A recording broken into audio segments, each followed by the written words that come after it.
So hello namaste again, welcome back to my another vlog. साथी राजेश दुधा हामी environment भइरहेको छ नि क्लिन होइन अब कस्तो हुन्छ कतिको चेक गरौँ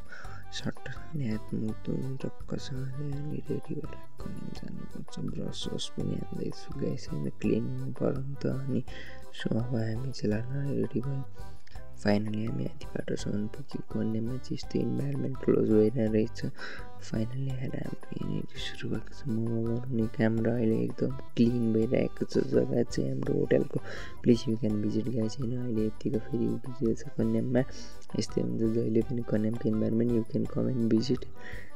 it something food environment restaurant guys होइन यो चाहिँ हाम्रो एकदम स्वाइक क्लिन जग्गा भइरहेको छ अहिले म चाहिँ यहाँ बजार आएको छु सब्जी किन्नको लागि सो यति मैले गरेर लिएर आएछु यहाँ हाम्रो कान्छी दाइ आउनुभएको थियो आज खाना खानको लागि स्पेसल रिभ्यू पनि दिनु थ्याङ्क यू धन्यवाद डु सब्सक्राइब लाइक कमेन्ट